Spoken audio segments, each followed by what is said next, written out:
Vivemos juntos há muitos anos. Para onde você for, eu vou.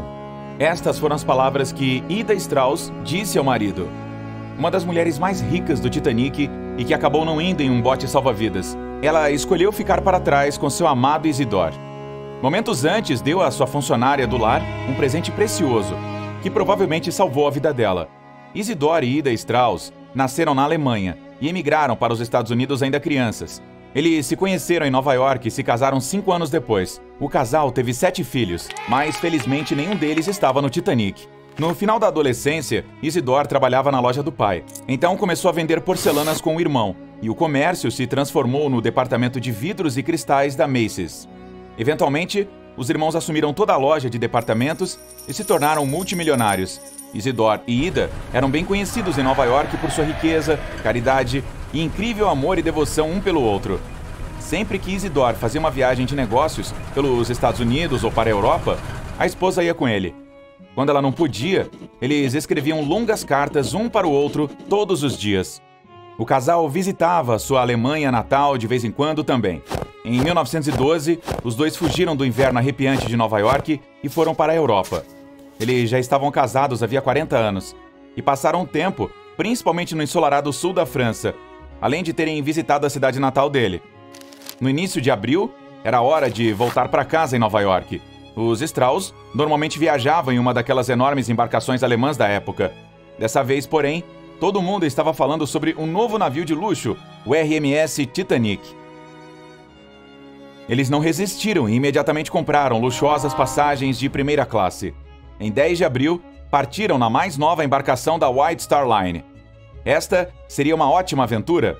Ida e Isidore conseguiram uma das 39 suítes privadas do topo.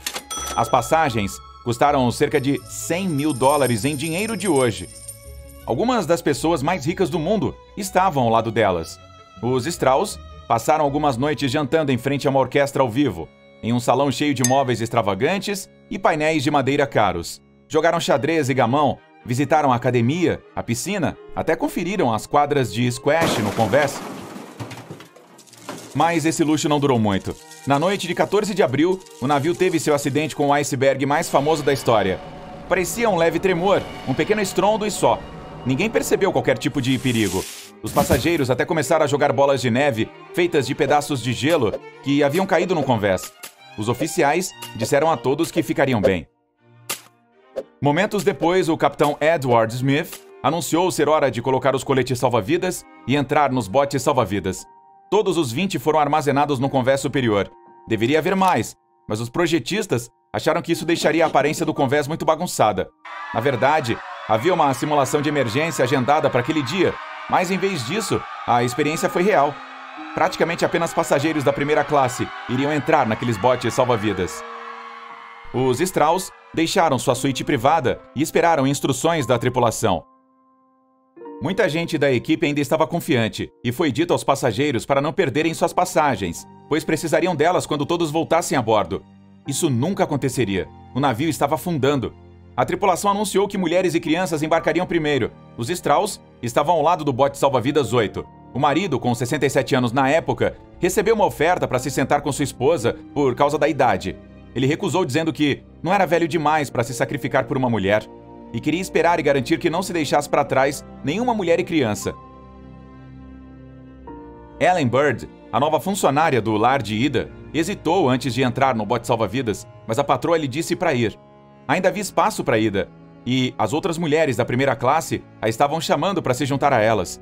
Demorou cerca de 10 minutos para carregar cada bote, tempo necessário para a mulher escolher seu destino. Ela tirou seu lindo casaco de vison e o entregou à sua funcionária, que estava tremendo. Lhe disse que não precisaria mais dele. Mas o bote salva-vidas não sairia sem ela. Marinheiros tentaram agarrá-la e forçá-la a entrar no barco. Enquanto isso, a orquestra do Titanic ainda tocava algumas músicas bastante otimistas ao fundo. Loucura! Ida se esquivou das mãos dos marinheiros e ficou no Convés. Isidore implorou para a esposa ir. Ela se recusou a deixá-lo, não importasse o que acontecesse. Todos os sobreviventes do bote salva-vidas 8 se lembraram de suas últimas palavras sobre o amor verdadeiro diante da tragédia. Vivemos juntos por muitos anos. Para onde você for, eu vou. Demorou 1 hora inteira para o primeiro bote cair na água gelada. A última lembrança do Titanic para muitos passageiros foi a de Isidore e Ida de braços dados no convés. Mais de 200 passageiros da primeira classe sobreviveram. Alguns deles disseram que os Strauss se sentaram pacificamente em 2 espreguiçadeiras, de mãos dadas, apenas esperando. Os 25 passageiros do bote salva-vidas, 8 passaram o resto da noite remando em segurança.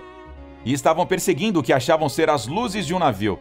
Descobriu-se que o de resgate apareceu na direção oposta e tiveram sorte de ser encontrados. Muitos dos passageiros, incluindo Ellen Bird, compartilharam a história de Ida e Isidore com repórteres, dizendo que era sua memória mais importante daquela noite horrível. Um mês depois, cerca de 30 mil pessoas foram ao culto in memoriam do casal, incluindo o prefeito de Nova York. Ninguém parecia surpreso que os Strauss tenham desistido de suas vidas pelos outros. Ellen Bird tentou devolver o famoso casaco de Vison à família deles, mas lhe pediram que o guardasse, em memória de Ida. A única coisa que estava com o casal naquela noite, e que ainda existe, é um medalhão de ouro e ônix. Isidore estava com ele no bolso de relógio. O objeto tinha 2 fotos, uma do seu filho mais velho e outra de sua filha mais velha. O medalhão estava selado tão apertado que as fotos nunca se molharam. Algumas das joias do Titanic permaneceram intactas, mesmo depois de 70 anos. A expedição de 1985 encontrou colares, anéis, broches, abotoaduras, todos os tipos de coisas. Um relógio de bolso enferrujado parou a 1h45 da manhã. Esse foi o momento em que o navio afundou. Um colecionador de livros no Titanic garantiu que a mãe e a funcionária dela entrassem em um dos botes. Mas ele não teve tanta sorte. Em sua bagagem havia um raro livro de 400 anos. Widener estava voltando para Nova York depois de uma viagem bem-sucedida de caça a livros. A obra agora está descansando no fundo do oceano em algum lugar, junto com 7 milhões de correspondências que o Titanic transportava. Uma carta foi escrita por um passageiro da primeira classe para sua mãe no dia anterior ao naufrágio. É a única correspondência feita a bordo que sobreviveu ao Atlântico gelado e foi encontrada dobrada em um caderno dentro de um bolso. Outro passageiro da primeira classe era um químico nascido na Alemanha. Ele estava viajando para Nova York para começar sua própria perfumaria. Tudo o que restou dele foi uma bolsa cheia de amostras de perfume. Enquanto o Titanic afundava, o violinista Wallace Hartley e sua orquestra continuaram tocando até o fim. Quando ele percebeu que não conseguiria, decidiu salvar a coisa mais preciosa que tinha, seu violino, e o colocou em uma bolsa de couro para flutuar. 10 dias depois o encontraram, danificado pela água. Sua noiva o guardou e, anos depois, o instrumento foi vendido em leilão por $1.700.000. Ainda é um dos artefatos mais importantes do Titanic.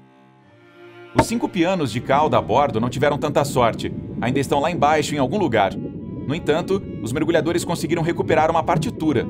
Era de uma composição de um musical da Broadway. Ainda estava legível, mesmo depois de mais de 70 anos debaixo d'água. O único carro no Titanic provavelmente valeria milhões hoje. O coupé Renault CB pertencia a um passageiro da primeira classe, William Carter. Obviamente não resistiu. Carter e sua família sobreviveram naquela noite horrível e até enviaram uma reivindicação de seguro de $5.000 do veículo. Bom, afinal era novo e tudo.